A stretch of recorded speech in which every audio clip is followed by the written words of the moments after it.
Lafayette, California. 10 years without a single violent crime. A dead-end street where neighbors have lived for decades and know each other by name. On March 22, 2026, police find a deceased man inside one of the homes on Westminster Place. The suspect is detained in less than 20 minutes. He's simply walking down the street nearby. But the most disturbing detail surfaces later. 6 days before the killing, he posted the victim's name, exact address, and a direct threat on Facebook. People read it. Nobody called the police. Westminster Place is a short cul-de-sac on the eastern edge of Lafayette, a small California town just south of Highway 24, right on the border with Walnut Creek. There's no through traffic here, no random passersby. The street dead ends at a turnaround circle, and there's nowhere else to go. It's one of those Bay Area neighborhoods where people buy homes and stay for decades. One of the houses belongs to a pair of doctors who live there with their adult son. Lafayette is considered one of the safest cities in the region, and the statistics back up that reputation with very concrete numbers. In 2024, city officials publish a safety report. It states that from 2013 through 2023, there was not a single violent crime resulting in death.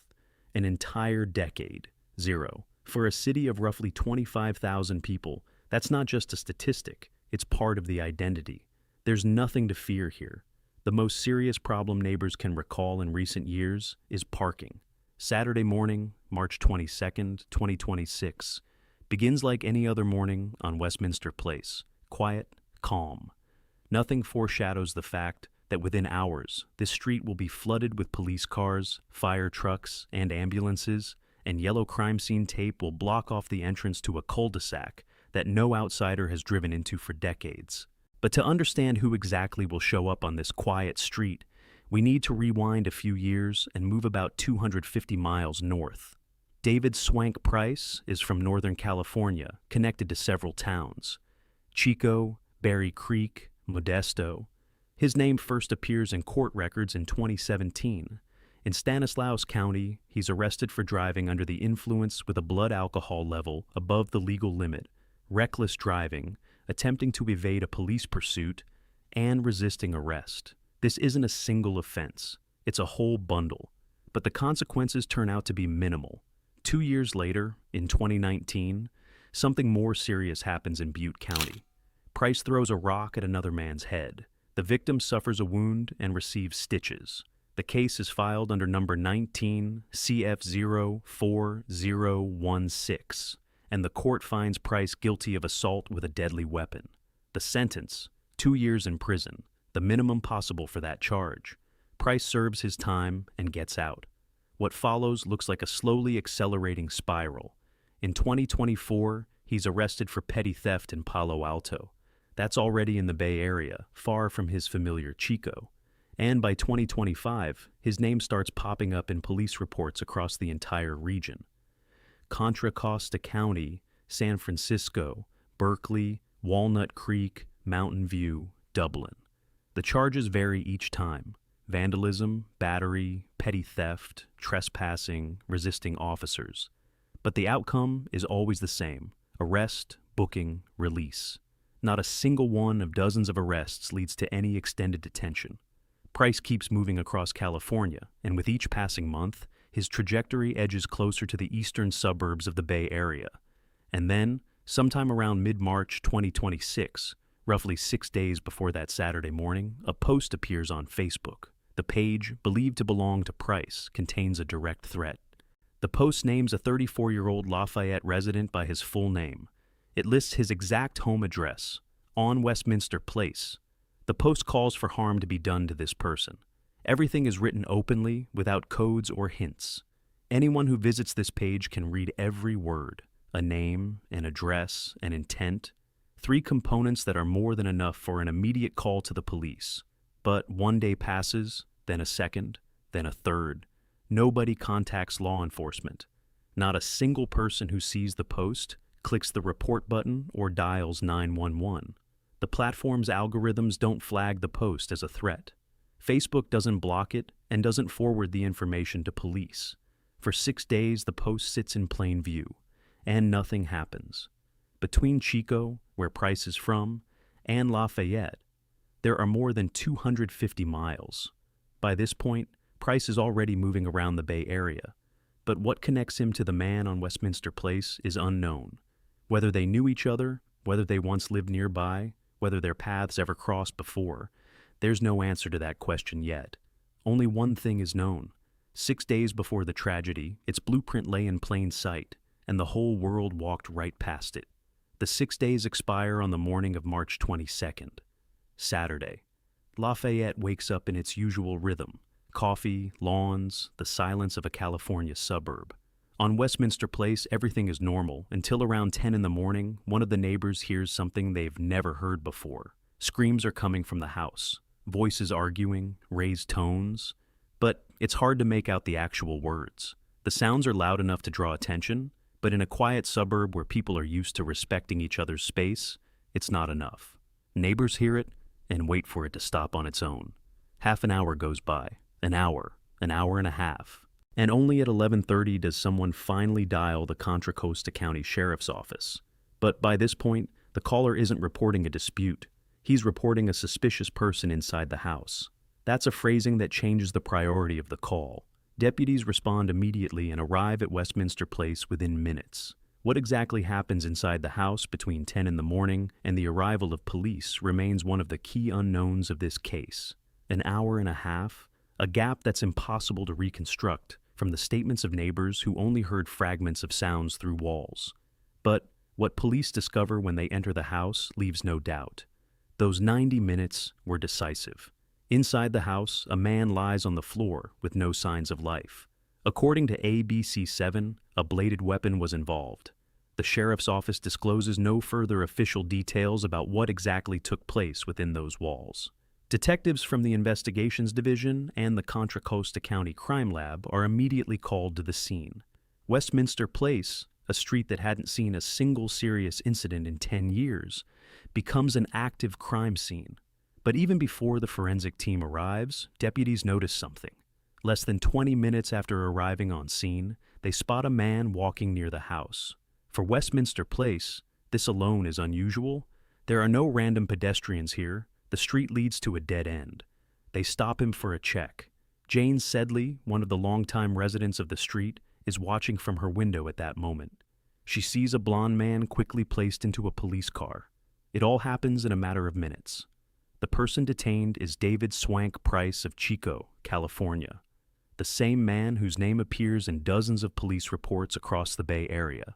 He's transported to the Martinez Detention Facility and charged with one count. Bail is set at $1 million. Meanwhile, the cul-de-sac fills up with emergency vehicles. Neighbors count 15. Police, fire, ambulance. Yellow crime scene tape seals off the entrance to Westminster Place. For a street where the biggest problem used to be parking, it's a scene from another reality. The sheriff's office issues a brief press release. The victim's name is not disclosed.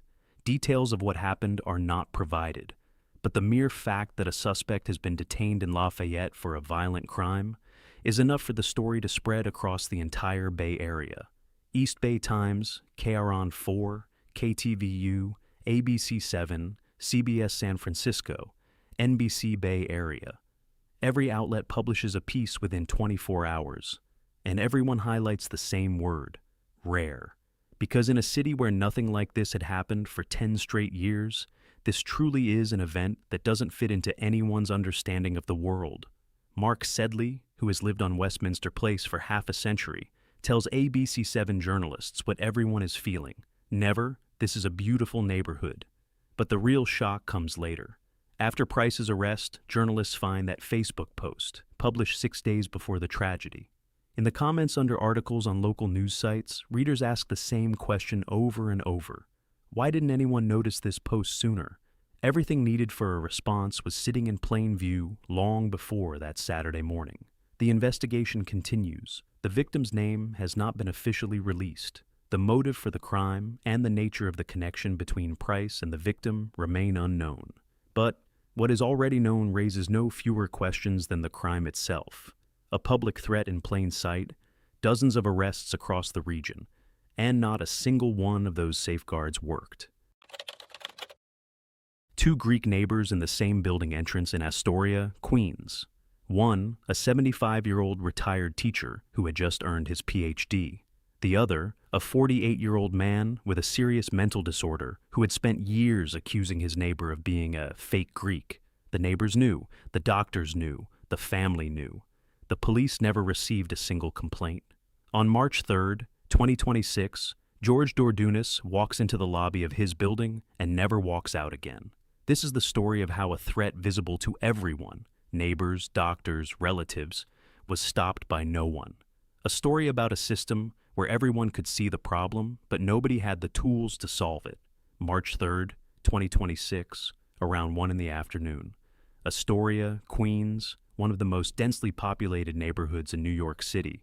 The building at 2575 on 33rd Street is indistinguishable from dozens of similar buildings nearby.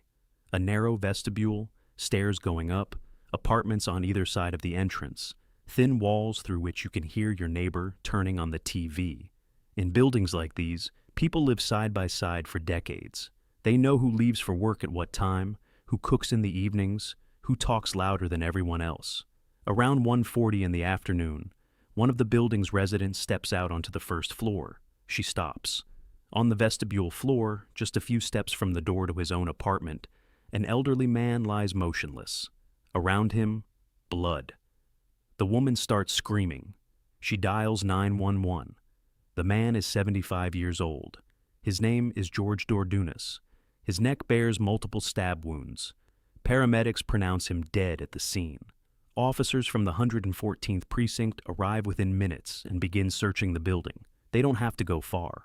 In the apartment next door, literally through the wall from Dordunas's place, they find 48-year-old Dimitrios Menesis. His clothes are covered in blood. Both men are Greek. Both lived on the same floor of the same building. Now, one of them is dead, and the other is the prime suspect. For the neighbors who had watched the relationship between the two men grow increasingly tense over the years, this did not come as a complete shock. Many of them would later say they had sensed something was coming, but no one could have imagined it would go this far. To understand how an ordinary apartment building entrance became a crime scene, you need to go back several years and start with the neighborhood itself. Astoria is no random backdrop. It is the center of New York City's largest Greek community. Greek immigrants began settling here in the 1950s, and by the 1970s, the neighborhood had earned the nickname Greektown, USA. Churches, tavernos, Greek-language newspapers. Shared heritage was always the foundation of trust and mutual support here. By the 2020s, the demographics had shifted, but Greek still remains the most widely spoken non-English language in the area. The building at 2575 on 33rd Street stands in the very heart of this community. Greek neighbors on the same floor. Perfectly normal. In some other version of reality, they might have attended the same church, exchanged a few words in their native language in the vestibule. But between 75-year-old retired teacher George Dordunas and 48-year-old Dimitrios Menesis, who lived with his mother, things unfolded in exactly the opposite direction. George Dordunas spent most of his adult life teaching math at a New York City middle school. Greek by heritage, calm, methodical, a creature of routine. Neighbors in the building on 33rd Street described him like this: a very pleasant man, never bothered anyone. Others added, not confrontational, a man who never went looking for conflict. After retiring, Dordunas didn't stop.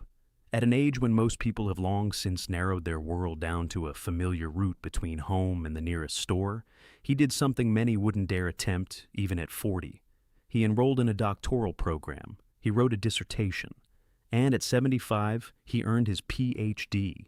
Dordunas was planning to apply for a teaching position at a college. For him, age had nothing to do with ambition. Those who knew him personally described him in 2 words: soft-spoken and bookish. He lived on the first floor of the building on 33rd Street, next door to a man who was paying him more and more attention with each passing year. Attention Dordunas never asked for, and which grew stranger with every month. That attention came from Dimitrios Menesis, a 48-year-old man who lived in the neighboring apartment on the same first floor. He was also Greek. He lived with his mother.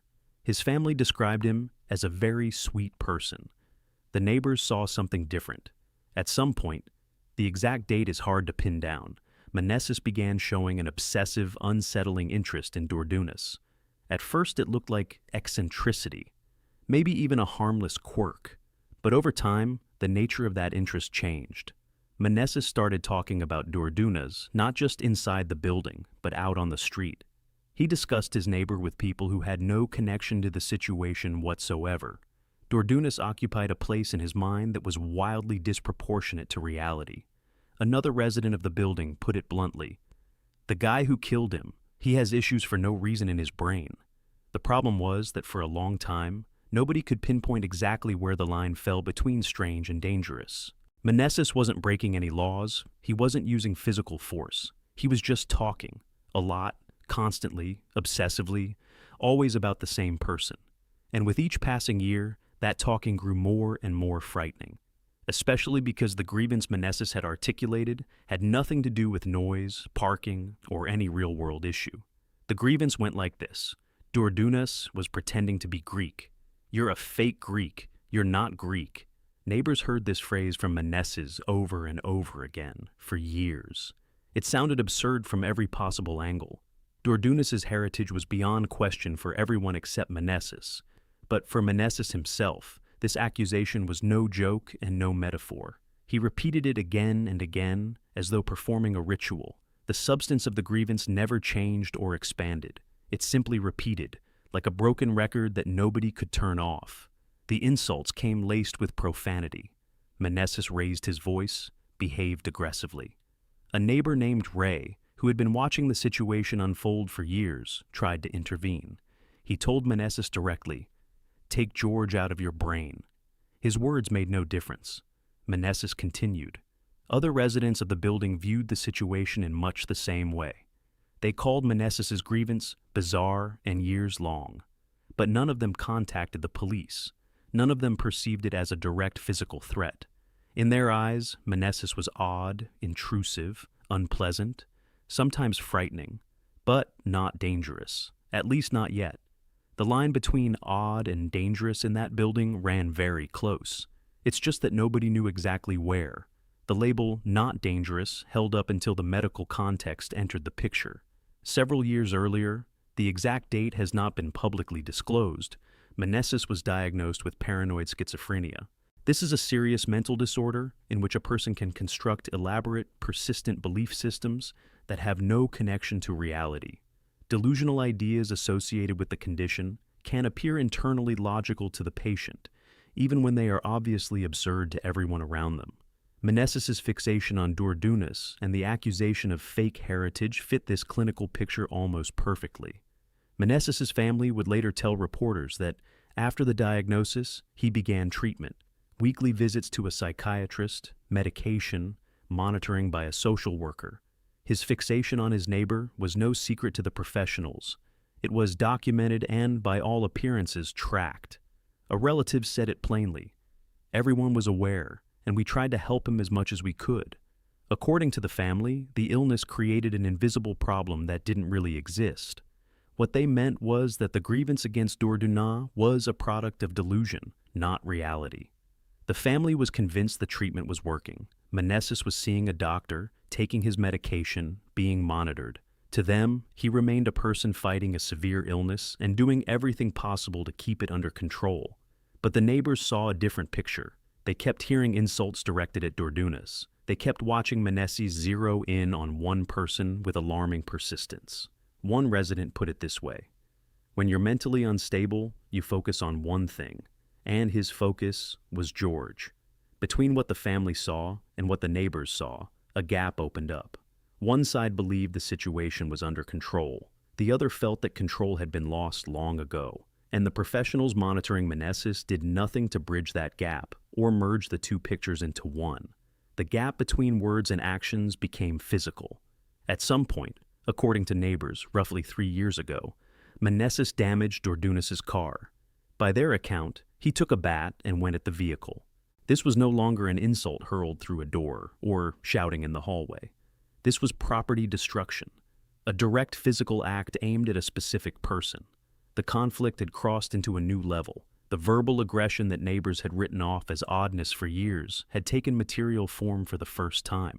A bat in someone's hands is not words. It is a gesture that cannot be interpreted two ways. But neither Dordunas nor any of the neighbors went to the police.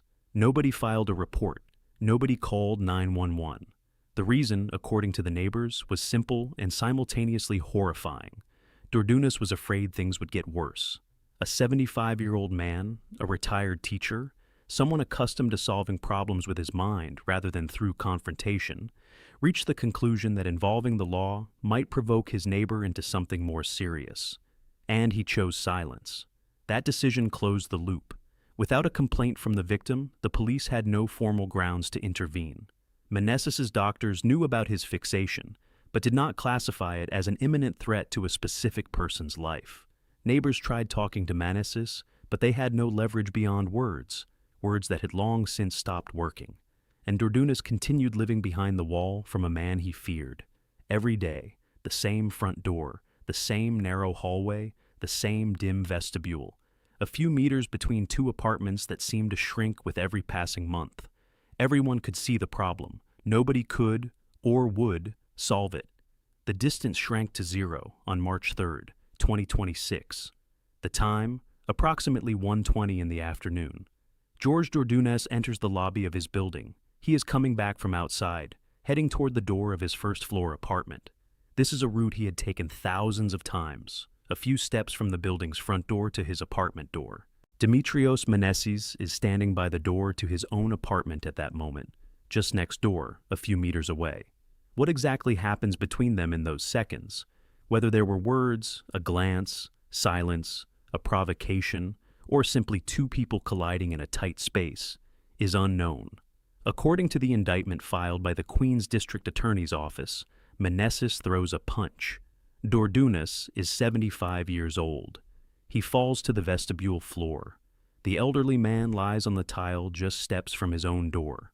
Then Menesis does something that changes the legal classification of what happened.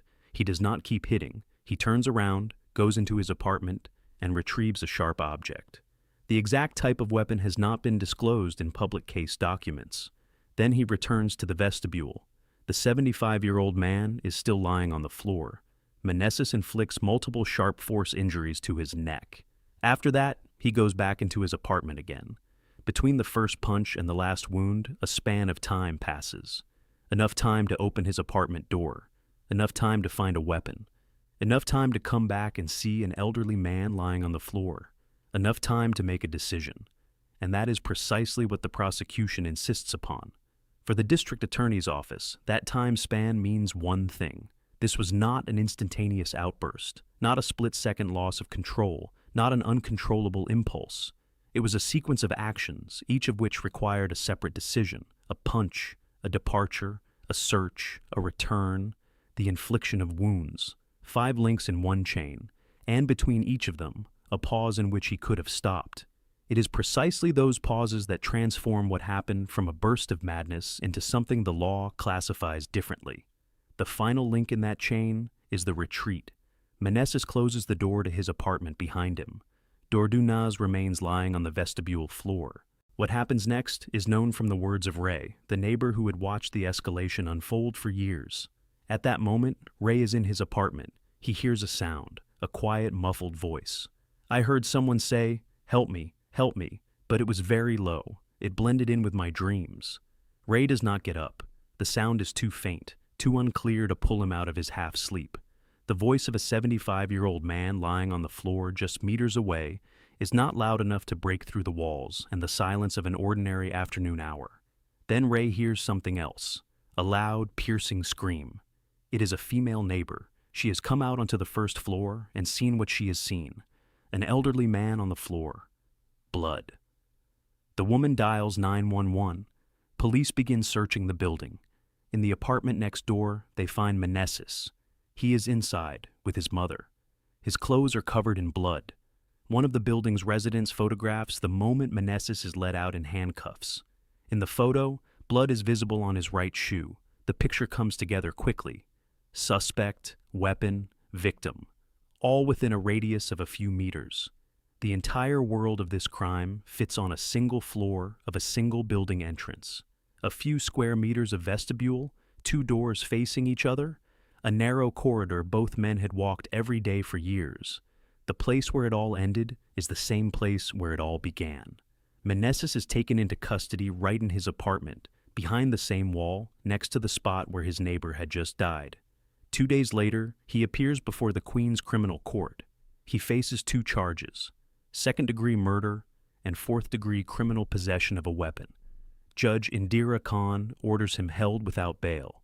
If convicted on the most serious count, he faces 25 years to life in prison. Queens District Attorney Melinda Katz issues a public statement. She calls what happened a senseless act of aggression that has shaken the Astoria community. According to her, the suspect carried out the attack over a perceived slight. The phrase perceived slight precisely captures the essence of Meneses' grievance. It had no basis in reality whatsoever. The grievance existed only in his head. The prosecution promises to aggressively prosecute this case. Katz emphasizes, an elderly man died in his own home. At this stage, the defense has not yet entered an insanity plea. The legal strategy has not been revealed. The next hearing is scheduled for March 9th. But outside the courtroom, a different narrative is already taking shape. Meneses' family is preparing to tell their version of events, a version in which the central actor is not a person, but a disease. The family's narrative goes like this: the illness is to blame, not the man. A relative of the suspect speaks to journalists and says it directly. If he didn't have this mental illness, he obviously wouldn't do it. He has a sickness that he couldn't control. The family expresses condolences. We are very deeply sorry for the loss of him and for his family. They call the tragedy sad on both parts, emphasizing that Doordunas never bothered him. But the prosecution sees something different. The sequence of Meneses' actions suggests a certain level of awareness. The family acknowledges that Meneses could control his illness only to a certain point. On March 3rd, that point was crossed. The question of insanity, as of the most recent public information, has not been formally raised in court, although the family's public statements are clearly laying the groundwork for that line of defense. Whatever that line of defense ultimately turns out to be, it does not resolve the question that hangs over the entire case. Meneses' fixation on Doordunas was known to everyone. It had gone on for years. It had already crossed from words into action once before. And still, nobody stopped what was building. The combined result is this: a 75-year-old man with a recently earned PhD and plans to teach at a college died on the vestibule floor of a building where he had lived for years. The case of Dimitrios Meneses is before the court. He has been charged with second-degree murder. Doordunas' apartment and Meneses' apartment are still on the same floor. Only now, one of them is empty. And the silence behind that door is the only thing that has changed in the building on 33rd Street. On January 12, 2026, at about 7:30 in the morning, 41-year-old Chris Wells is killed on the street in front of his own home in Kansas City. 13 bullets, 5 from the front, 8 in the back. The shooter is a neighbor who lives just across the fence. But this isn't a sudden burst of rage. Before that morning, 26 complaints filed with city services, a criminal conviction, a restraining order, and a weapons stockpile behind the wall. The neighbors had been crying for help for years. The system heard every cry and did nothing that could have prevented those 13 shots. Maplewoods Estates is a middle-class neighborhood in the Northland, on the north side of Kansas City, Missouri. Neat houses, trimmed lawns, mailboxes along the curbs. Northeast 78th Street looks exactly the way a street in a quiet suburb should look. Families who've known each other for decades live here. One of the neighbors, Galletti, has spent about 30 years on this street. And this is also where Chris Wells lives, a family man the neighbors call the best neighbor you could ever wish for. Cheerful, always willing to help, he spends all his free time with his family. Galletti would later say, "He was absolutely everything you'd want in a neighbor, but in house number 2504 on the same street lives a different kind of person, Jeffrey Travis King, 42 years old. And it's with his arrival that something begins in the neighborhood, something the residents struggle to put into a single word for a long time. At first, it looks like quirks, junk piling up on his property, rudeness, a habit of getting into other people's business. Then it starts looking like a deliberate campaign. King isn't just being unpleasant. He picks specific neighbors and methodically makes their lives unbearable. The conflicts don't last months, they last years. According to the residents of Maplewoods Estates, King terrorizes the neighborhood for roughly 8 years. One neighbor would later put it this way: "He held the entire neighborhood hostage. We were Jeff King's hostages." And that's not a metaphor. It's a description of everyday life on NE 78th Street, where every step outside your front door could mean a run-in with a man who turned other people's discomfort into his main occupation. But what exactly does King do? And why is it so hard to stop? His methods seem absurd, until you have to live with them every single day. King turns his own property into a tool of pressure. A pontoon boat appears on the lawn, then a motorhome, a motorcycle, patio furniture, stacks of firewood, a hunting stand.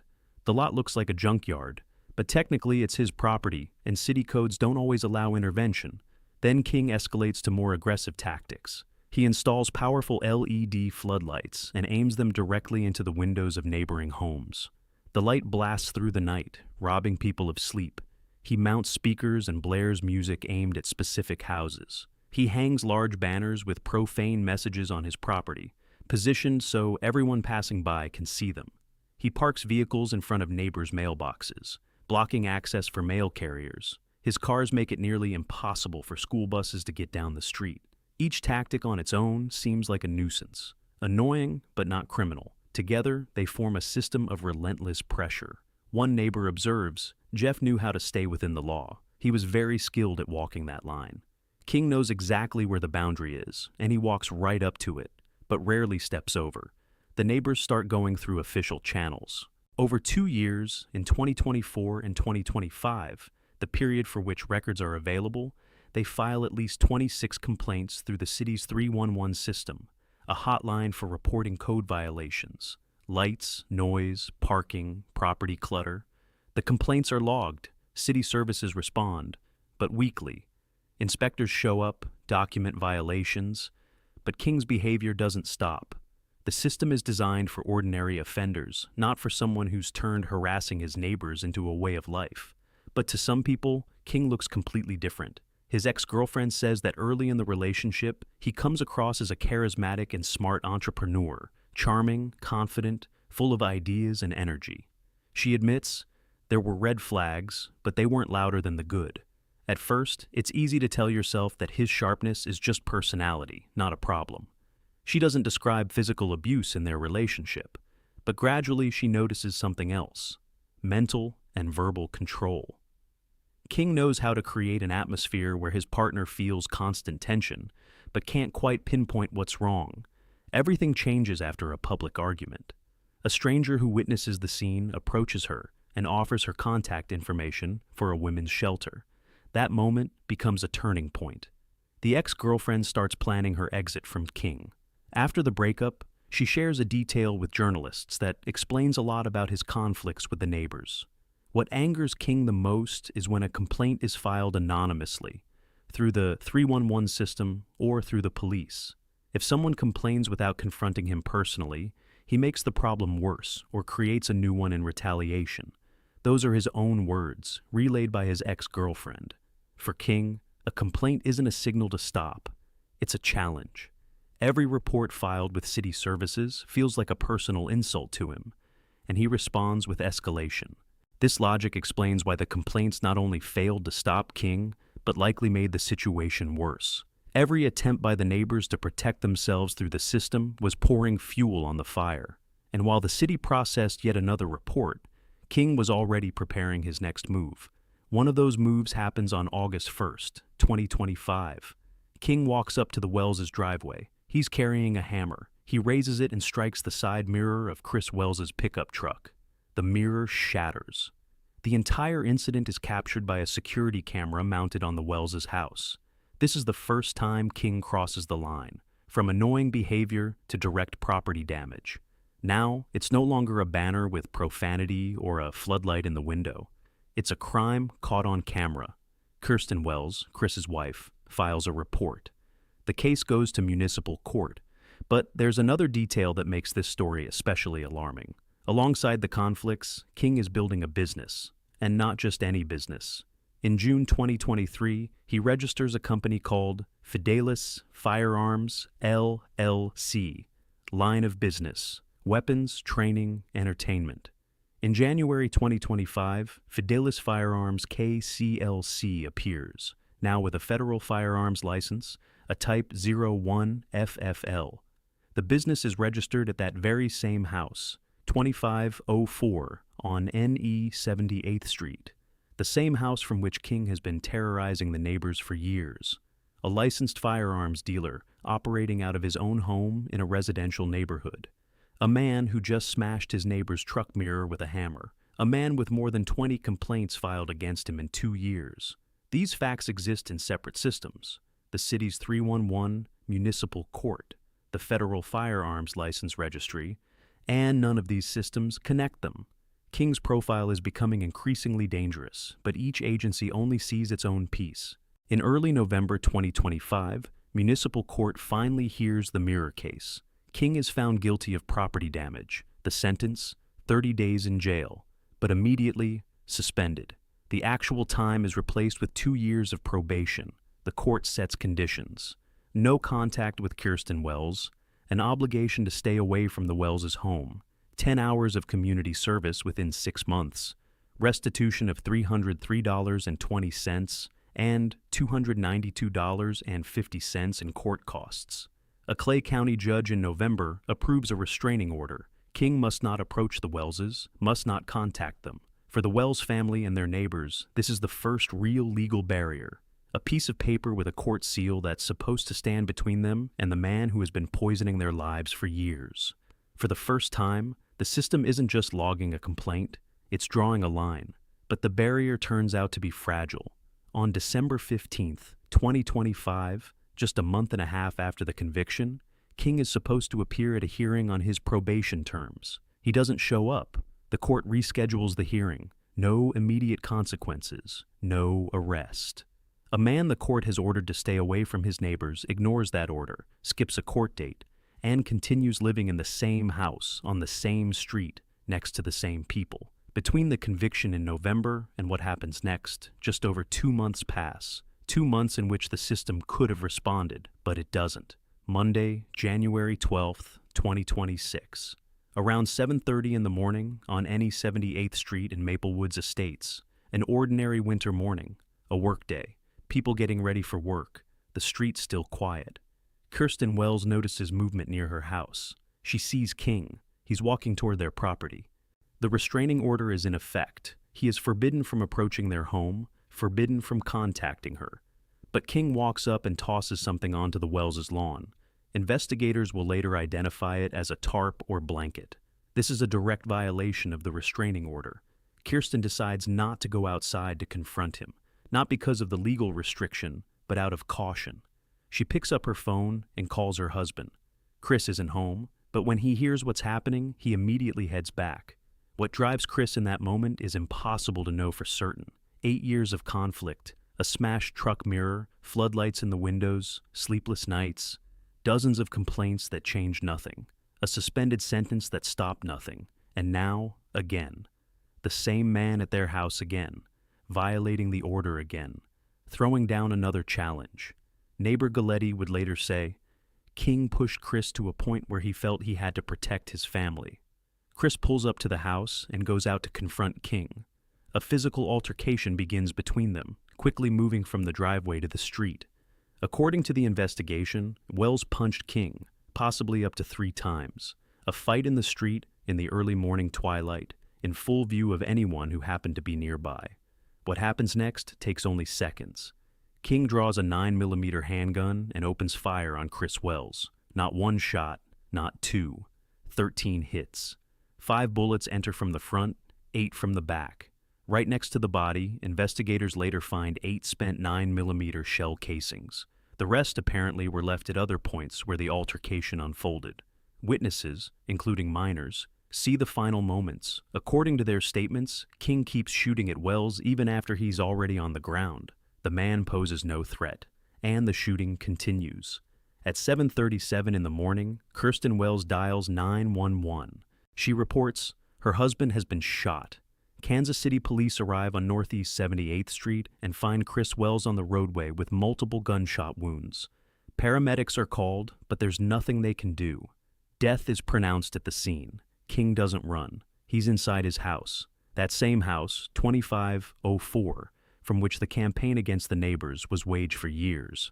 Police arrest him shortly before 8 in the morning. During questioning, King doesn't deny what happened. He puts his version simply. He shot his neighbor because the man hit him. 3 punches and 13 shots in response. Later, at a bail hearing, prosecutors present an additional detail.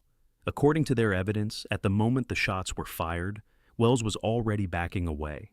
He had his hands up.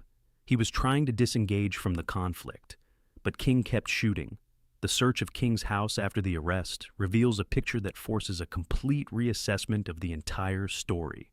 Crime scene investigators find 16 9mm handguns inside the home, the same caliber, the same 9mm as the bullets that struck Chris Wells. For a licensed dealer with an FFL, 16 handguns of the same caliber might be inventory. But for the neighbors living through the wall, those are 16 units of the same weapon that killed Chris Wells. But that's not all. In addition to the 9mm pistols, other firearms are found in the house, both long guns and handguns. The prosecution doesn't disclose the exact number, but the language in the documents, a number of other long guns and handguns, points to a substantial arsenal, all of it stored at the address where a firearms business with an active federal license is registered. The Clay County Prosecutor's Office immediately petitions the court to order King to surrender all weapons and ammunition before any possible release on bail. Prosecutors also request authorization for the Clay County Sheriff to conduct a full search of all of King's property, including vehicles, to locate and seize any firearms. The prosecution's argument is straightforward. King poses a threat to public safety if released with access to this arsenal, and that argument is hard to dispute. The question that hangs in the air: did the neighbors know that dozens of firearms were stored inside King's house? Did the city services that spent 2 years processing complaints about floodlights and parking know? Did the court know when it handed down a suspended sentence for a broken mirror? The system saw banners with profanity, heard complaints about noise, documented parking violations. But behind the wall, just a few yards from the homes King had been terrorizing, stood an arsenal ready to be used. King is charged on 2 counts, first-degree murder and armed criminal action. He pleads not guilty. The court sets bail at $5 million cash, an amount that effectively means King stays behind bars. His attorneys, Nicholas Bates and Matthew Merriman from the firm Bates and Merriman, outline the defense strategy, the stand your ground principle. In the state of Missouri, this law allows the use of force, including deadly force, in self-defense on one's own property without a duty to retreat. The defense's position: King was near his home, Wells came to him and threw the first punch. King, according to his lawyers, was the one being attacked. The prosecution builds its case on different facts. Assistant prosecuting attorney Robert Sanders puts the position bluntly: these people lived in fear long enough. They should not have to live in fear one day longer. A grand jury reviews the case materials and returns an indictment. This means a preliminary hearing is not required, and the case goes straight to a jury trial. The defense files a motion to reduce bail to $500,000, but the court denies it. For the jurors who will ultimately decide King's fate, the central question won't be who threw the first punch. It will be what happened in those final seconds. Was Wells retreating? Did King have grounds to keep shooting? And how do you explain bullets fired into the back of a man lying on the ground? While the lawyers prepare for trial, the Maple Woods Estates neighborhood processes the tragedy in its own way.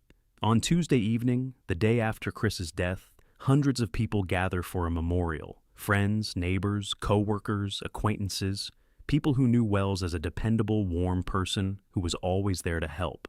Galletti, who has lived on this street for 30 years, says it simply: he was a good man and a good neighbor. Others remember him as a devoted husband and father. A few weeks later, on February 5th, 2026, the court holds a bail hearing. More than 50 people show up in the courtroom wearing black t-shirts that read, "Justice for Chris." They fill the seats so tightly that the room is packed. This isn't just support for the Wells family. It's a statement from an entire neighborhood that's tired of staying silent. Kirsten Wells addresses the judge. Her words are calm, but behind them lie years of fear and loss. I know for a fact that I would not feel safe. My entire neighborhood would not feel safe if he were released. The court leaves the bail unchanged, $5 million. King remains in the Clay County Detention Center. As of February 2026, no trial date has been set. King awaits trial behind bars and on NE 78th Street. Silence. For the first time in years, there are no floodlights blasting through windows, no profane banners, no music blaring from speakers. But House 2504 still stands in the same spot. And for the people living nearby, that silence is soaked in the price it cost. That price forces questions not only for King, but for those who should have intervened sooner. Kansas City Mayor Quinton Lucas publicly requests an investigation. How did the city respond to neighbor complaints in the years leading up to the tragedy? He asks the city manager and the police chief to review how reports through the 311 system were handled and to determine whether systemic changes are needed. City Council member Wes Rogers goes further. He introduces a specific ordinance, a city-level legislative act banning vehicles from parking in front of mailboxes. This is a direct response to one of King's methods. For years, he parked cars to block access to neighbors' mailboxes. There had been no city-level law prohibiting it until now. Neighbors meet with city officials to discuss the failures in response. And the failures are obvious. A suspended sentence he never served a day of. A restraining order he violated within 2 months. A missed court hearing with no immediate consequences. A firearms business run from the home of a man with a documented history of aggression, without a single question from the system. Each element on its own looks manageable. A noise complaint, minor property damage, a missed court date. In every ledger, in every report, a routine case, not requiring an emergency response. But for the people on NE 78th Street, all of these routine cases were pieces of a single picture that grew more alarming with every passing month. The system saw fragments. The neighbors saw the whole. And when those fragments finally came together in tragedy, it turned out that 26 calls for help couldn't prevent 13 shots. On June 2, 2023, in Ocala, Florida, 35-year-old Ajike Owens walked up to her neighbor's door and knocked. She wanted to know why an adult woman had thrown a roller skate at her 10-year-old son. The door was locked with a lock, a deadbolt, and a chain. Owens never tried to get in. In response to the knocking, a gunshot rang out from behind the door.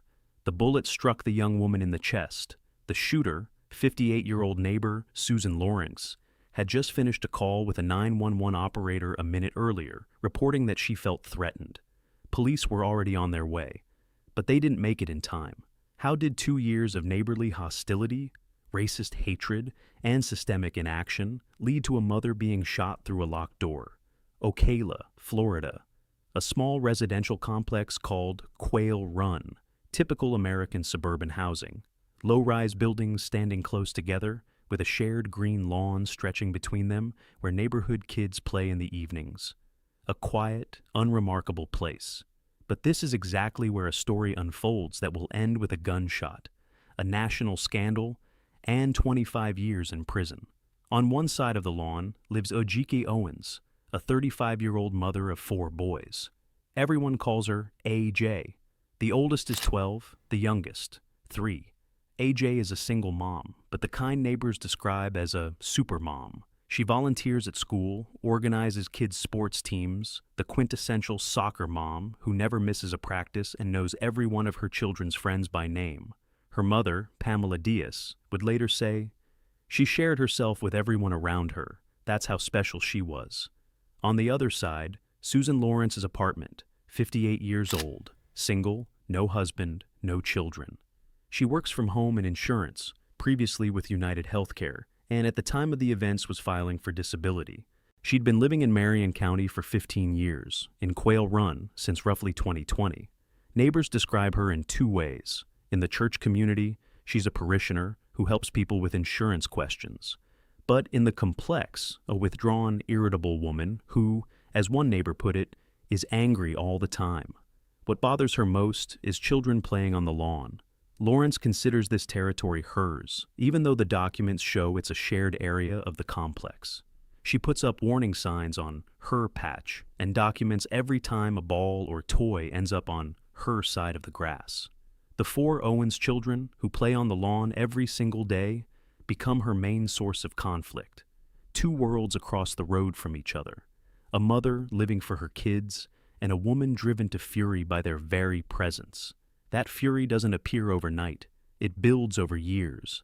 Starting in January 2021, the Marion County Sheriff's Office begins receiving calls related to the conflict between Lawrence and the Owens family. Over 2.5 years, at least 6 documented complaints pile up. Every time, the story is the same. The kids are playing too close to Lawrence's apartment, making noise, leaving toys on the lawn. Lawrence calls 911 and reports trespassing on her property. That's exactly how she frames her complaints, as if it's not children with a ball but a serious threat. But the complaints are just the beginning. According to entries in the police report and Lawrence's own admission during a later interrogation, she directs racist slurs at the Owens children. According to the arrest affidavit, detectives directly asked Lawrence about these accusations, and she admitted to calling the children the N-word in anger. But it doesn't stop there. One of the Owens children told police that Lawrence had said to him, "This isn't the Underground Railroad, slave." Another neighbor reported to sheriff's deputies that on the evening of the shooting, Lawrence came outside and yelled at the playing children, "Get away from my house, black slaves." The children are black. Lawrence is white. Racial hatred runs through every conflict, but not once does it trigger any legal action. Lawrence clashed with other families in the complex who had children too. But it was the Owens family, black with multiple kids and loud, that provoked her sharpest reactions. Police respond in the standard way: show up, log the complaint, sometimes talk to both sides, leave. Nobody faces consequences. No one suggests mediation. Not a single officer checks whether Lawrence has a registered firearm. In Florida, buying a handgun doesn't require a permit. You just need to pass a background check at the store. Lawrence legally owns a .380 caliber pistol. Nobody cares about that fact until the moment a shot is fired from that pistol. The escalation is slow and relentless. Complaints turn into shouting. Shouting turns into insults. Insults become racist. Each new episode is a bit harsher than the last, but none of them individually look serious enough for the system to truly step in. It's precisely in this gap between domestic dispute and real threat that the tragedy takes shape. In the spring of 2023, the situation reaches a point that's hard to call just a neighborly conflict anymore. In April, the Marion County Sheriff responds to yet another call from Lawrence. But this time, a deputy's body camera captures something telling. Half a dozen neighborhood kids take turns telling the officer how Lawrence treats them. They describe constant aggression, screaming with profanity and racist language every time they come near. This isn't an isolated outburst. It's a sustained pattern of behavior that every resident of the complex has witnessed. After speaking with Lawrence, one of the deputies makes a remark that also gets captured on body camera. He calls Lawrence a psychopath. It's not an official assessment. It's the reaction of a cop looking at someone on the edge. But that comment will stay on the recording and nothing more. No procedural consequences will follow. Owens also tries to draw police attention to the problem. She warns the officers that her neighbor may have serious mental health issues. She describes the pattern. Lawrence storms out of her apartment with a face twisted in rage, screams at the kids, hurls their toys, then locks herself inside and calls 911, presenting herself as the victim. Owens asks the officers to at least talk to the complex's management company or refer Lawrence for a psychological evaluation. But this warning falls on deaf ears. Between January 2021 and June 2023, 2.5 years of conflict, there is not a single document showing any attempt to impose a restraining order on Lawrence, mandate a psychological evaluation, or even flag the situation for monitoring. And yet all the ingredients of the coming tragedy are already in place: a gun in the apartment, escalating hostility, and a complete absence of oversight. All that's missing is the final push. That push comes on a Friday evening, June 2nd, 2023. The start of summer, school just let out, vacation ahead. A warm Florida evening, temperature around 86 degrees, the sun still high. The Owens kids are spending the evening outside, just like dozens of evenings before. But tonight, the script changes. Lawrence comes out of her apartment and starts yelling at the kids, demanding they leave. According to the testimony of one of the boys, recorded later on body camera, she takes their iPad. Then Lawrence grabs a roller skate and throws it at 10-year-old Israel Owens. The skate hits the boy's toe, an adult woman hurling a heavy object at a child. This is no longer yelling or complaints. This is a physical act that takes the conflict to a whole new level. The kids run home and tell their mother what happened. 10-year-old Israel shows her his bruised toe. The boy is crying, not so much from pain as from shock. The other children talk over each other, describing how Lawrence rushed out, snatched their tablet, and started screaming. At the same time, at 8:54 p.m., Lawrence dials 911. She tells the operator, "I have kids trespassing on my property, leaving their toys everywhere. I feel threatened in my own home." The dispatcher logs the call. Patrol Officer Michael Stringer and his trainee are dispatched immediately, but the drive will take 10 to 15 minutes. A.J. Owens doesn't know about this call. All she hears from her children is one thing: an adult neighbor threw a skate at her 10-year-old son. A mother does what any mother would do. She goes to confront her. Owens crosses the road and walks up to Lawrence's door. With her is the same 10-year-old son. A.J. knocks on the door. She demands an explanation. Why did an adult woman throw a skate at her child? Behind the door stands Lawrence, who just hung up after her call to 911. Between the end of that call and what happens next, only a few minutes pass. Only a few minutes separate the end of the 911 call from the moment that changes everything. Lawrence is standing inside her apartment. The door is secured with 3 levels of protection: a lock, a deadbolt, and a chain. Former landlord Charles Gabbard will later confirm at trial that shortly before that evening, he personally repaired the door, and after the repair, it was structurally sound despite minor cosmetic damage.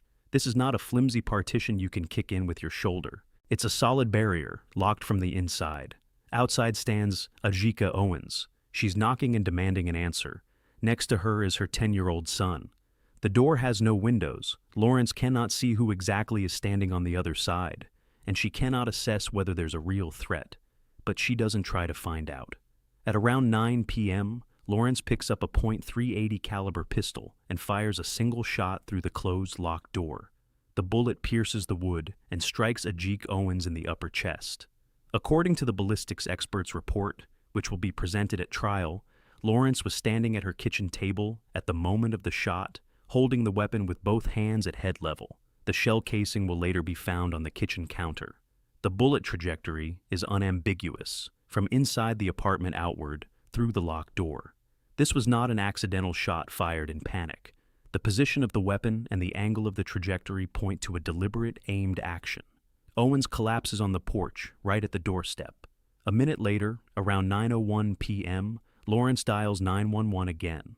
This time, she reports that she fired a shot. The police patrol, already en route from her first call about kids trespassing, arrives on scene and finds 35-year-old Ajiki Owens lying on the ground by the door with a gunshot wound to the chest. She's rushed to the nearest hospital, where she's pronounced dead shortly after. Standing near the spot where his mother fell is her 10-year-old son. He saw everything.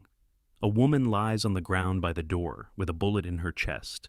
A 10-year-old boy stands beside her. Police are on the scene, but the shooter stays home. Lawrence is not arrested on the night of the shooting. She remains in the same apartment from which the shot was fired, in the same residential complex where her neighbor just died. And this goes on for 4 days. The Marion County Sheriff explains the delay by the need to determine whether Lawrence can invoke Stand Your Ground, one of Florida's most controversial laws, passed in 2005 and since used as a model for similar legislation in dozens of other states. The law allows the use of deadly force in self-defense with no duty to retreat, meaning a person is not required to try to walk away from a confrontation before shooting. Within this law, there's an additional provision, the so-called Castle Doctrine, which grants expanded rights to use force when a threat occurs inside one's own home. The sheriff states he cannot make an arrest until he's satisfied there's sufficient legal basis. But critics point to the obvious absurdity. A woman fired through a locked door, behind which she was in no physical danger whatsoever. What kind of self-defense can a person claim when they're separated from the alleged threat by 3 locks and a wooden door? For the Owens family and for the community, this explanation lands differently. A woman was shot through a locked door, and the shooter is sitting comfortably at home. Public outrage grows with each passing day. Protesters gather outside the Marion County Courthouse. The case draws national media attention. Civil rights attorney Benjamin Crump, one of the most prominent in the country, having previously represented the families of Trayvon Martin and George Floyd, takes on the Owens family's case. He publicly demands an immediate arrest and calls the shooting an unthinkable taking of a mother's life, a mother who simply knocked on a door. Crump connects the Owens case to a broader problem. Stand your ground, he says, is archaic and disproportionately affects non-white Americans. On June 6, 2023, the 4th day after the shooting, Lawrence is finally arrested. She's charged with manslaughter with a firearm, culpable negligence, battery, and 2 counts of assault. The Owens family and Crump immediately expressed disappointment. They had pushed for a charge of second-degree murder, which carries a life sentence. Manslaughter carries a maximum of 30 years. Prosecutors will later explain that the available evidence is insufficient to classify Lawrence's actions as intentional murder. For the victim's family, the difference between these charges feels like the difference between justice and its imitation. During an interrogation, the video of which will later be made public, Lawrence tells investigators she acted out of fear for her life. She describes the moment at the door. She was screaming, "I'm gonna kill you." She was beating on the door. I thought she was going to bust through the door. And she adds, "My heart was pounding and I thought, she's really going to kill me." But the forensic picture doesn't match this description. The door is locked with 3 locks. It's structurally sound. There are no signs of forced entry. Nothing indicates that Owens tried to break in. Investigators will later state explicitly. The forensic evidence contradicts several of Lawrence's claims. Lawrence also admits that she previously used racist slurs against the Owens children. This isn't an accusation from someone else. These are her own words, recorded in the official transcript. Before the transport team takes Lawrence to jail, investigators offer her the chance to write a letter to the victim's children. She agrees. The letter is brief. "I am so sorry for your loss. I never wanted to kill your mom. I was terrified your mom was going to kill me. I shot out of fear." Even in a message to the orphan children, Lawrence returns to her self-defense narrative. When the detective calls for a transport unit, Lawrence resists. After repeated attempts to get her to cooperate, she says, "I don't care. Kill me." Those words also make it into the record. 14 months later, those words will be replaced by others, in a courtroom. The trial of Susan Lawrence begins in August 2024. The case is heard by Judge Robert Hodges in the Marion County Circuit Court. The jury consists of 6 people, all white. This fact does not go unnoticed. From the very start, the case is viewed through the lens of racial dynamics. The prosecution calls 20 witnesses, among them neighbors from Quail Run, 2 of the children, sheriff's deputies, a 911 dispatcher, forensic analysts, and a ballistics expert. The judge allows the jury to hear recordings of Lawrence's 911 calls. They become one of the key pieces of evidence. On the recordings, you can hear Lawrence telling the operator, just a minute before the shot, that she feels threatened by children playing outside. Prosecutors characterize her actions as criminal disregard for human life. Their argument is simple and direct. A woman behind 3 locks fires through a door at a person she cannot even see. Former landlord Charles Gabbard takes the witness stand and confirms. The door was solid, with a deadbolt, lock, and chain, repaired shortly before the events. The ballistics expert confirms the findings already known to investigators. The trajectory is clear, from inside the apartment outward, through the locked door, into the chest of a woman standing on the porch. It was a deliberate act. The prosecution emphasizes not a single one of the 20 witnesses confirmed hearing Owens say, "I'm going to kill you," the very phrase Lawrence built her defense on during interrogation. What's more, Lawrence never claimed she feared Owens had a weapon. Over 4 days of trial, the prosecution assembles a detailed picture. A woman behind 3 locks, who knew police were already on the way, picked up a gun and shot a person standing on the other side of a locked door. Against this picture, The defense puts forward just 4 witnesses. Assistant Public Defender Amanda Sizemore builds her case around a single word: perception. This case is about perception, she tells the jury. Lawrence had the right to defend herself if she believed an imminent threat existed, regardless of whether that threat was real. Sizemore points to a detail the prosecution sidesteps: a crack in the doorframe that ran almost to the bottom. Was it reasonable for Susan Lawrence to hear cracking when Ajik Owens was pounding on the door that hard? Absolutely, the defense attorney argues. She reminds the jury, the landlord confirmed the door was sturdy, but never tested it for resistance to impact. The words structurally sound are an opinion, not a test result. The defense shows the jury a chart of possible verdicts. Sizemore explains, if they believe it possibly was self-defense, that's an acquittal. If they believe it probably was in self-defense, that's still an acquittal. The prosecution must prove guilt beyond a reasonable doubt. Even if you think it probably wasn't self-defense, that means not guilty, she says. But at the critical moment, the defense makes an unexpected move. They rest their case without ever calling Lawrence to the stand. The defendant declines to testify before the jury. The story about fear, told during the interrogation, remains untested by cross-examination. In his closing argument, prosecutor Rich Buxman lays out the state's position with surgical precision. Knocking on a door and yelling, "That's not a crime," he says. The belief in imminent danger requiring the use of deadly force was simply unreasonable, because there was no imminent danger. That word, imminent, is in the statute for a reason. Buxman concludes Lawrence's actions are completely inconsistent with the behavior of someone who truly fears for their life. The rest is up to the jury. The jury doesn't need much time. On Friday, August 16, 2024, they retire for deliberation at 12:07 in the afternoon. Their only request to the court during deliberations is to re-listen to the recordings of Lawrence's 911 calls. Those same 2 recordings, before and after the shot.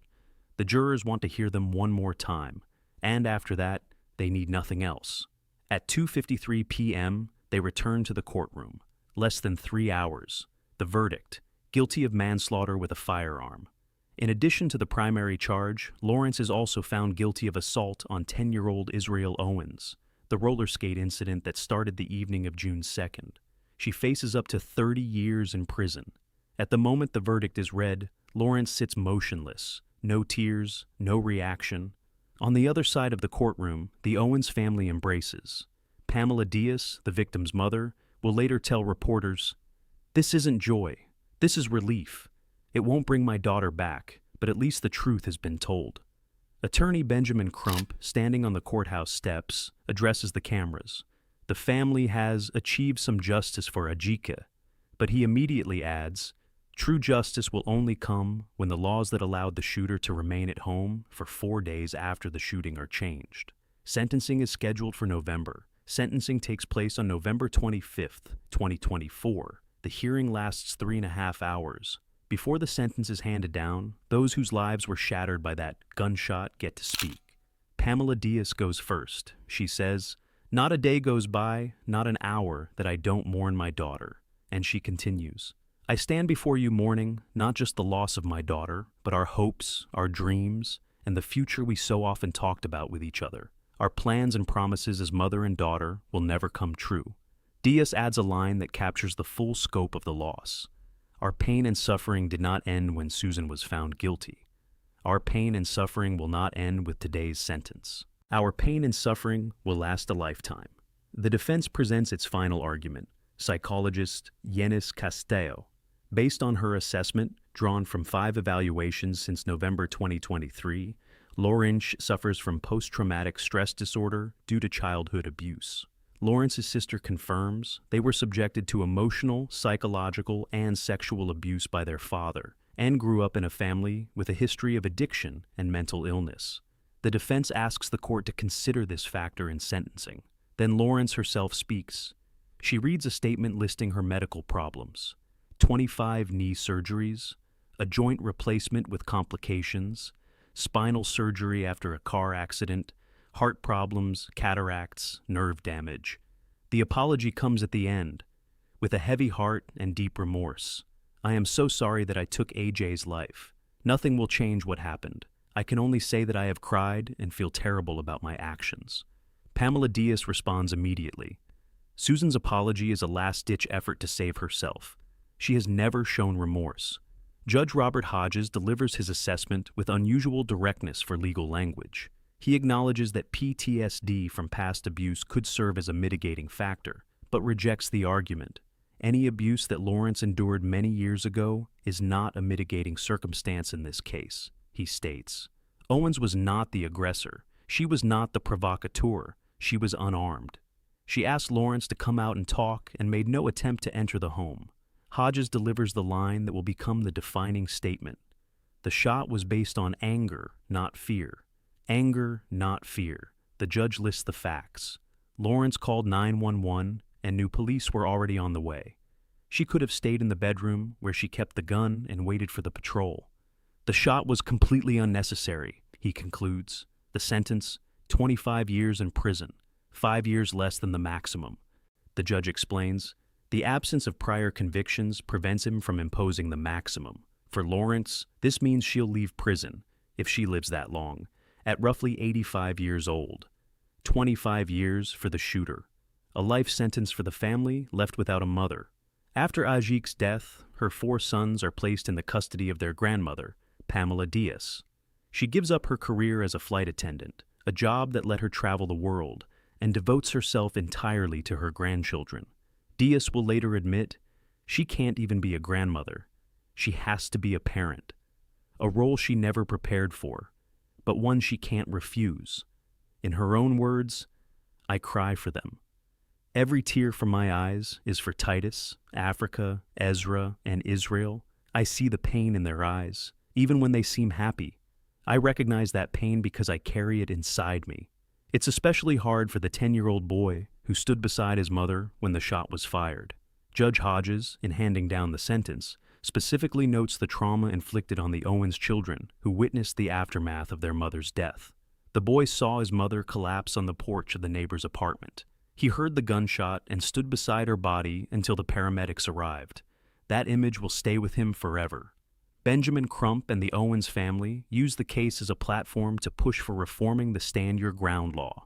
In Crump's view, the very wording of the law creates conditions in which a shooter can hide behind words like fear and self-defense, even when no real threat exists. The Owens case becomes a symbol of a broader conversation about how everyday conflicts in a gun-saturated country turn into tragedies. A mother knocked on a door to stand up for her child. She was shot through that door. Between those two facts lies a space that the law, the police, and society should have filled long before that June evening. 6 calls to the police over 2.5 years. Dozens of neighbor testimonies, body camera footage, racist slurs, a gun in the apartment. It was all in plain sight. A filmmaker tried to show that space. In January 2025, the Sundance Film Festival hosted the world premiere of The Perfect Neighbor.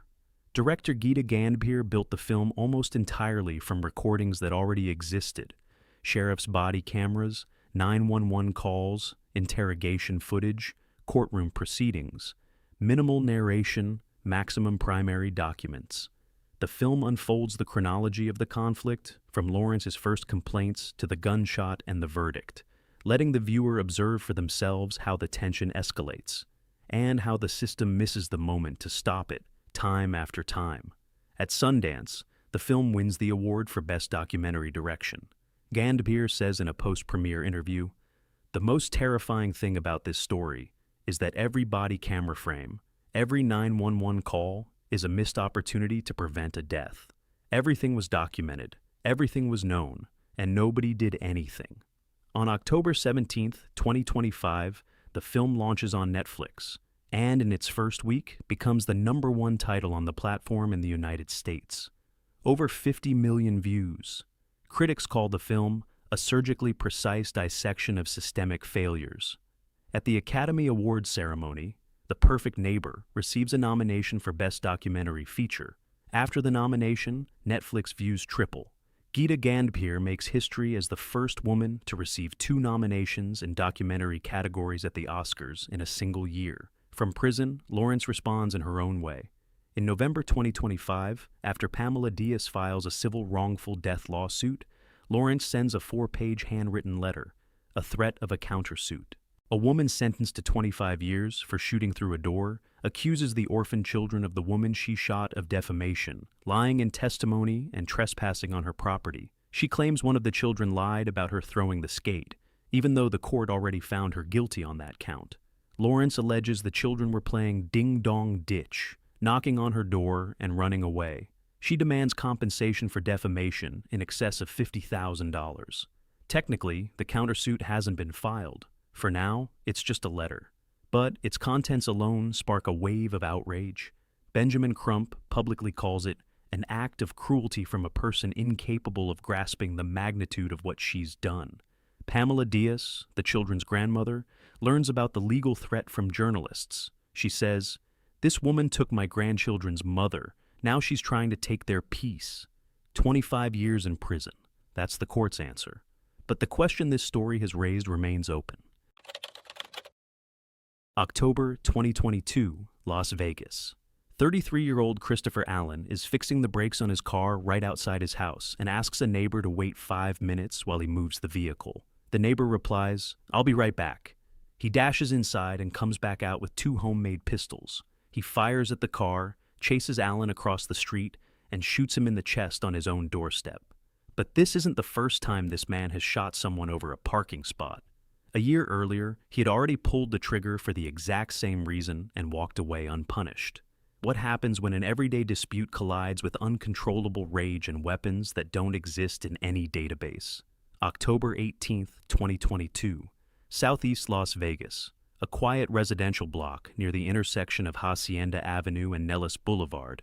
Single-story houses packed tightly together, narrow driveways and small front yards between them. Tipper Avenue, the 5200 block.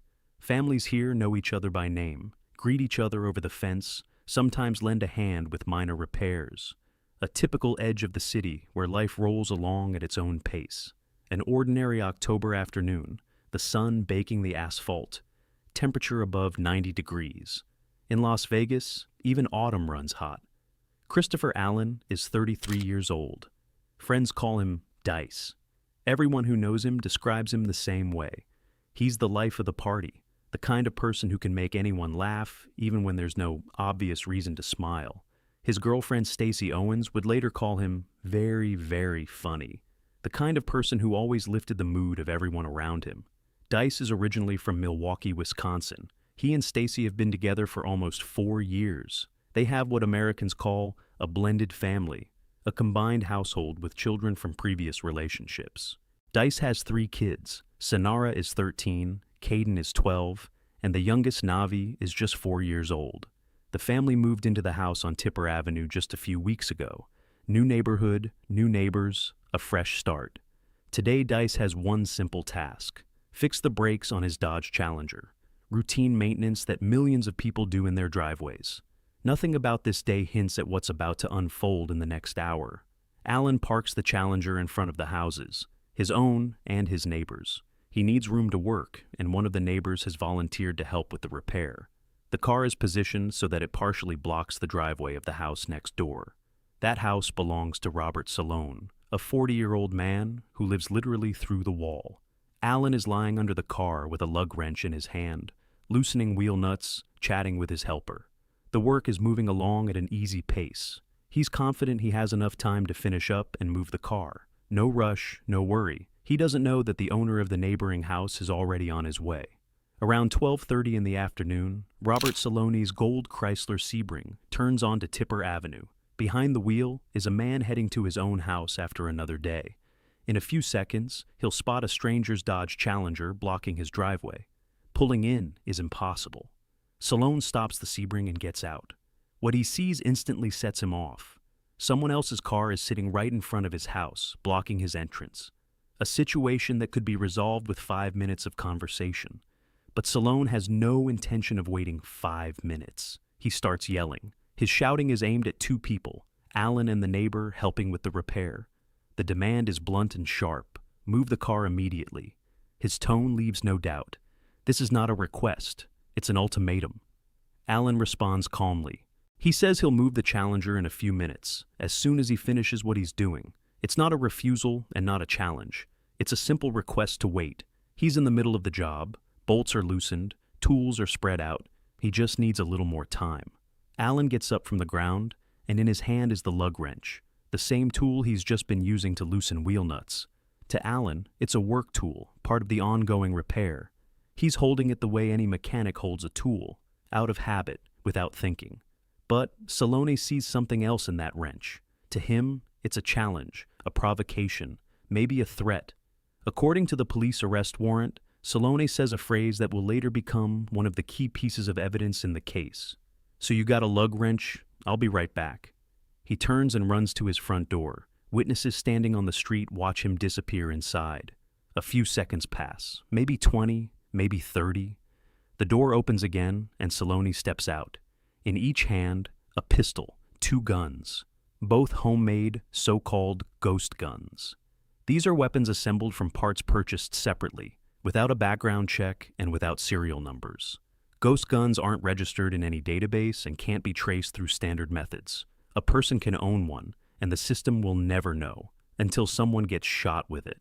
Salone stands on his threshold with 2 of these pistols. Less than a minute has passed since he said, "I'll be right back." Salone raises the weapons and opens fire. The first 2 shots go into the Dodge Challenger Alan was just working on. The bullets punch into the body of the car, but the car isn't his final target. Alan takes off running. He sprints across the street toward his own house, the same one he and Stacy moved into just weeks ago. Between Salone's house and Alan's is a narrow roadway, a few yards of asphalt. Alan covers the distance in seconds, but Salone pursues him. The shooter follows his victim across the street, 2 pistols in hand, in broad daylight, with neighbors watching. Alan reaches his doorstep. He tries to get inside the house, but Salone fires. The bullet hits his chest. Alan collapses in the doorway of his own home. A man who just 5 minutes ago was calmly working under the hood is now lying on the floor with a gunshot wound to the chest. In a matter of seconds, Salone managed to go back into his house, grab 2 pistols, come outside, shoot at the car, cross the road, chase a man to his own doorstep, and pull the trigger again. This isn't a flash of rage, it's a sequence of actions, each requiring a separate decision. The neighbors who had just been watching an ordinary parking dispute stand frozen in disbelief. At 12:38, a call comes in to the 911 emergency line. On the other end is Christopher Allen's voice. He's screaming, "Hey, this dude over here is shooting at me." But it's not just a cry for help. On the recording that investigators would later obtain, something else can be heard. Behind Allen's voice, there's another man's voice. He says something vulgar, then the sound of a gunshot. Detectives who later analyze this recording will conclude that it captured the very shot to the chest, the fatal shot. The voice in the background, according to the investigation, belongs to Salone. He's standing next to the wounded man and firing. Alan cries into the phone, "He shot me! He shot me! I can't feel my legs!" The dispatcher tries to keep him on the line, asks questions, urges him to stay connected. The line drops. But Alan calls back. He tries to give his address. He says he's dying. His voice grows weaker with every word. Then, silence. The 33-year-old man, who just 10 minutes ago was busy with a routine repair in his driveway, no longer responds. Almost simultaneously, another person calls 911, a witness from Tipper Avenue. He describes the shooter, a man about 40 years old, roughly 5'10", heavy-set. The shooter has already left. The witness watched him get into his gold Chrysler Sebring and drive off the street. Nobody tried to stop him. It all happened too fast, and the people on the street were in shock. Police and paramedics arrive on Tipper Avenue within minutes. Alan is lying at the threshold of his home. Medics examine him and confirm what the neighbors standing around already know. Christopher Allen is dead. The coroner's report would later record the cause: gunshot wound to the chest. He was 33 years old. Just an hour earlier, he'd been talking to a neighbor about brake pads. Salone is nowhere to be found. He fled in his gold Chrysler Sebring immediately after the shooting, not waiting for police or an ambulance. Officers cordon off several houses on Tipper Avenue with yellow tape. A nearby school is placed under heightened security in case the shooter is still somewhere in the area. Shell casings lie on the asphalt, and the Dodge Challenger has bullet holes in its body. Crime scene technicians work the scene, photographing, measuring, collecting physical evidence. A street that half an hour ago was the most ordinary block in southeast Las Vegas is now a crime scene with police cruisers at every intersection. The manhunt begins. Detectives from the Las Vegas Metropolitan Police Department's Major Crimes Unit know who they're looking for. Robert Saloni lives in this same block, literally across the road from the crime scene. Neighbors saw his face, heard his voice, identified his car. His name appears in the case files almost immediately. The search, it would seem, shouldn't take long. But things turn out to be more complicated. Salone vanishes. He doesn't return home, doesn't make contact, doesn't show up at any known address. His gold Chrysler Sebring seems to dissolve into a city of 2 million people. Police know his name, know his face, know his car, but physically, they can't find him. Days turn into weeks. For Alan's family, every day without an arrest is its own ordeal. The man who shot their loved one dead in broad daylight in front of neighbors is walking free somewhere out there, maybe in a neighboring state, maybe around the corner, nobody knows. Christopher Allen left behind 3 children. The youngest, Navi, is still too small to understand why Daddy isn't coming home anymore. Stacey Owens tries to keep the family afloat. She launches a GoFundMe campaign to cover funeral costs and provide some support for the kids. The money isn't just for the service. Alan's body needs to be sent to his hometown of Milwaukee, and the trip needs to be arranged for the children so they can say goodbye to their father. In the campaign description, Stacey writes about the man who's no longer here. She remembers his laughter, his jokes, his ability to make everyone around him feel lighter. The new home that was supposed to mark the start of a new chapter became the place where everything ended. November 22nd, 2022. 35 days after the shooting, police finally arrest Robert Salone. He's 40 years old. The charge, open murder with a deadly weapon. The court sets bail at over $1,100,000 and immediately denies release. Salone is placed in the Clark County Detention Center. He won't walk free again before trial. Neither family nor friends can come up with that kind of money. At the time of his arrest, both pistols are seized from Salone, the same ghost guns he brought out onto Tipper Avenue that October day. The homemade weapons without serial numbers are sent for ballistic analysis. Forensic experts examine each barrel. Every rifled weapon leaves a unique pattern on a bullet, like a fingerprint. The results are entered into NIBIN, the National Integrated Ballistic Information Network. It's a unified system run by the Bureau of Alcohol, Tobacco, Firearms, and Explosives that automatically cross-references ammunition characteristics from cases across the entire country. The system runs around the clock, comparing thousands of samples, and at some point, it produces a match that turns the entire case upside down. The story doesn't end here, it's only beginning to unfold. Because the shooting on Tipper Avenue is not the first time Robert Salone grabbed a gun over a parking spot. Salone's story doesn't begin on Tipper Avenue.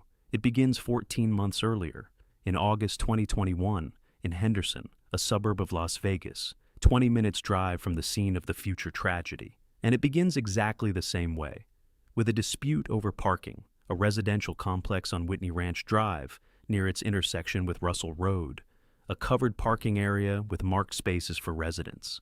A young man comes to visit friends who live in the complex. There's no open spot, so he parks in a way that takes up 2 spaces in the covered zone. Not the best move, but hardly unusual in tight parking lots at apartment complexes, where guest spots are always in short supply. About half an hour passes. The young man returns to his car and discovers an unexpected scene. Someone else's vehicle has pulled up inches from his driver's door, literally inches away, as he'd later tell police. Squeezing behind the wheel is nearly impossible, and standing next to it is a man who clearly did this on purpose. The man immediately starts arguing. He's upset about how the visitor's car is parked. His voice rises, his gestures grow sharper, escalating aggression that doesn't match the scale of the problem.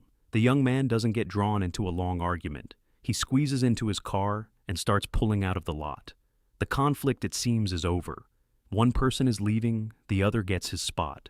But at that moment, the man pulls out a gun and fires. 3 shots at the departing car. 1 bullet hits the victim in the leg. The car speeds away, and the wounded man survives. The shooter disappears from the lot and vanishes. Henderson police open a case, interview witnesses, collect shell casings from the scene. But the investigation stalls from the very start. There's no surveillance footage, no clear description of the shooter, no license plate. And then the investigation takes an unexpected turn. The case gets labeled gang-related. Why exactly? Unclear. Neither the victim nor the circumstances of the incident point to any criminal organization. But the label gets applied, and it changes the entire trajectory of the investigation. The shooting victim, a young man with a leg wound, is uncooperative with the investigation. He doesn't give detailed statements, doesn't help identify the attacker. Maybe he's scared. Maybe he doesn't believe the police will find the shooter. Maybe he has his own reasons. Henderson detectives, with no witnesses, no footage, and no cooperating victim, recommend closing the case, and the case goes into the archives, unsolved, forgotten, gradually pushed aside by other priorities. For 14 months, it gathers dust in Henderson Police's unsolved case files.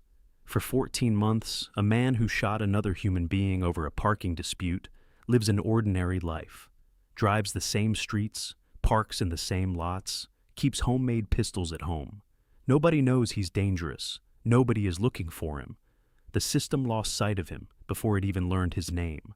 And on Tipper Avenue, 20 minutes away, Christopher Allen's family is settling into their new home with no idea who lives next door. The link between the two cases isn't discovered thanks to witnesses or a confession. The bullets find it. Metal that doesn't know how to lie. After Salone's arrest in November 2022, forensic experts enter his weapons data into NIBIN. The system runs an automatic comparison across the entire state of Nevada, and it finds a match. The bullets recovered from the covered parking lot of a residential complex in Henderson in August 2021 match Robert Salone's weapons. The shell casings collected over a year earlier at the scene where a young man was shot in the leg are ballistically identical to those found on Tipper Avenue, an unsolved case that had sat in the archives for more than a year without a single suspect suddenly has its prime figure. Investigators pull the files, cross-reference the victim's statements with the description of the shooter, and the picture comes together. The same man shot at people twice, and both times the only reason was a dispute over a parking spot. On top of the first-degree murder charge, an attempted murder charge is now added for the Henderson shooting. Salone is answering for 2 incidents, separated by 14 months. Both times the trigger is the same, someone else's car parked where he thinks it shouldn't be. Both times his response is the same: pull out a gun and shoot a person. Chief Deputy District Attorney Christopher Hamner would later say that in his entire career, he had never encountered anyone who flew into such a rage over double parking that they reached for a weapon, let alone twice, let alone in different locations with different victims at different times. A pattern the prosecutor calls unprecedented is now documented and confirmed by ballistics. But that same pattern raises an uncomfortable question for the investigation. If the first case had been solved in time, if Henderson police hadn't labeled it gang-related, if the victim had given detailed statements, if the ballistic analysis had been run sooner, if Salone had been arrested after the first incident, Christopher Allen might still be alive. Between the 2 shootings, 14 months. 14 months during which a man with weapons and a consistent pattern of aggression lived among neighbors, drove the same streets, and carried homemade pistols invisible to the system. There is no answer to that question. There is only the fact. The system lost sight of a dangerous man in 2021 and found him again only after he had already taken another person's life. The ballistics worked, but they worked after the second shot, not the first. This isn't a hypothetical scenario. It's a real failure that cost the life of a 33-year-old father of 3. That question hangs in the air as the case crawls toward trial, slowly. Hearings are postponed multiple times on various procedural grounds. Salone sits in the Clark County Detention Center since November 2022, bail still unposted. Months turn into years. For nearly 3 years, Salone spends his time in a cell, waiting for a trial that keeps failing to begin. In April 2025, roughly 2.5 years after his arrest, Salone makes a decision. He strikes a deal with the prosecution, the format, an Alford plea. This is a special legal mechanism in the American judicial system. The defendant doesn't formally admit guilt, but agrees that the prosecution has sufficient evidence for a conviction. It's not a full confession, but it's not an acquittal either. It's a legal acknowledgement of the inevitable, a way to avoid a full jury trial where the sentence could have been even harsher. Salone enters an Alford plea on 2 counts: first-degree murder for the death of Christopher Allen on Tipper Avenue, and attempted murder for the shooting at the parking lot in Henderson in 2021. In the courtroom, he says words meant to demonstrate remorse. He says he thinks about what happened every day. He calls the shooting unplanned. He claims he didn't want what happened to happen. But the timeline of events on Tipper Avenue tells a different story. Salone didn't fire in a flash of instant rage, didn't pull the trigger in a split-second blackout. Between his words and the shot to the chest lies a chain of deliberate decisions. Go back inside the house, grab the weapons, come back out, open fire, chase a man across the street. Every second between them was a chance to stop. He didn't stop at any of them. The word unplanned is a poor description of a sequence of 7 conscious actions. Make a threat, enter the house, grab the weapons, come outside, shoot at the car, chase the man, and shoot him. Each of those actions brought Salone closer to the irreversible. Each of them he could have not taken. But he took all 7, one after another, without pausing to ask himself, what am I doing? The Alford plea allows him not to say the word guilty. Legally, that's his right. But the facts documented in the police warrant, in the 911 recording, in the witness statements, and in the ballistic analysis form a picture in which the question of guilt leaves no room for interpretation. A man walked out of his house with 2 pistols and shot his neighbor dead because a car blocked his driveway for a few minutes. July 2025, Clark County Courtroom. On the bench sits District Judge Carly Kearney. Before her stands a man who by this point has spent nearly 3 years in custody. Robert Salone is 43. He's awaiting sentencing on 2 counts to which he entered an Alford plea 3 months earlier. The courtroom is full. Allen's relatives, representatives from the prosecution, journalists. Judge Kearney announces the sentence: a minimum of 21 years in prison, maximum, life. Salone won't be eligible to petition for parole for at least 21 years. Given his current age, that means he'll be no younger than 64 when he first gets that chance. And even then, it's only the chance to file a petition, not a guarantee of release. But the sentence isn't just numbers and terms. Judge Kearney speaks words that go beyond dry legal formulation. She says, I don't understand how any of these situations can be called provocations. These were minor inconveniences in the course of a day, and his response, twice, was to pull out a gun, injure someone, and take a life, to take him from his family. She adds, I don't know how Mr. Salone can be safe for the community without supervision. These words from the judge aren't just a formality. They're a characterization that will remain in the case file and be taken into account at every future parole hearing. After the judge, Christopher Allen's mother, Catherine Carter, takes the floor. She stands and addresses not so much the court as the man who took her son, directly. Her voice is steady, her words deliberate. He had no right, just because he was having a bad day and couldn't control his temper, to decide, today, I've had enough. She speaks about her son. He had a heart that wanted to help, not to harm. And she closes with words that land like a sentence from a mother. I hope he carries the weight of what he did every day for the rest of his life. Those words linger in the courtroom long after the hearing ends and the guards lead Salone away. They'll remain in the transcript, in the journalist's notes, in the memory of everyone who sat in that room. A mother lost her son. 3 children lost their father. Stacey Owens lost the man she was building a life with. All of it because someone else's car blocked a driveway for a few minutes. 2 shooting incidents, the same reason. 1 wounded in Henderson, 1 dead on Tipper Avenue.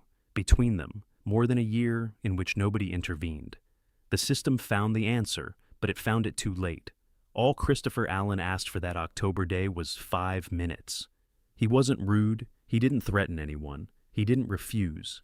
He simply asked for a little patience. Salone wouldn't even wait for that. Now Caden, Sanara, and Navi are growing up without a father, and Robert Salone will spend at least 21 years behind bars, possibly for the rest of his life. The price everyone paid for a dispute over a parking spot is beyond any calculation.